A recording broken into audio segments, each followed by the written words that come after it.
Big Boss season 9 winner Kalyan పడాలా ముగ్గురు అనాథ పిల్లల్ని దత్తత తీసుకున్నాడు. అవును. మీరు విన్నది నిజమే. హౌస్‌లో ఉండేటప్పుడు నాగార్జున టాప్ 5 కంటెస్టెంట్స్‌ని ప్రైజ్ మనీ గెలుచుకుంటే ఏం చేస్తారని అడిగారు. అప్పుడే కళ్యాణ్ పడాలా చెప్పడం జరిగిందనమాట. తనకి అనాథ పిల్లల్ని అడాప్ట్ చేసుకోవాలని ఉంది అని. ఆయన అన్నట్టుగానే హౌస్ నుండి బయటకొచ్చిన వితిన్ 1 వీక్‌లో ముగ్గురు అనాథ పిల్లల్ని అడాప్ట్ చేసుకున్నాడు. అది నిజంగా ఒక సంతోషకరమైన వార్త. అయితే ఈ కళ్యాణ్ పడాలా విజయనగరంలోని భోగాపురానికి చెందిన వ్యక్తి. చిన్నప్పటి నుండి కూడా పేదరికంలో పుట్టి పెరిగాడు. అయితే తన మేనత్త దగ్గర ఉండి 10థ్, ఇంటర్, గ్రాడ్యుయేషన్ కంప్లీట్ చేశాడు. అలాగే వాళ్ళ నాన్న డ్రీమ్ జాబ్ అయిన ఆర్మీ జాబ్ కూడా కొట్టి చూపించాడు.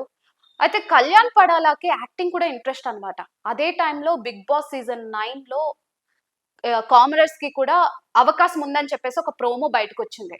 సో, తను కూడా అప్లై చేయడం జరిగింది. అగ్ని పరీక్షకి సెలెక్ట్ అయ్యారు. అందులో గెలిచాడు. హౌస్‌లోకి కామనర్‌గా ఎంటర్ అయ్యాడు. కప్పు గెలుస్తా అన్నాడు. కప్పు గెలిచి చూపిచ్చాడు. ఆయన చాలా మందికి ఇన్‌స్పిరేషన్. సో, ఆయన స్టోరీ మీద మీ ఒపీనియన్ ఏంటో కామెంట్ చేసేయండి.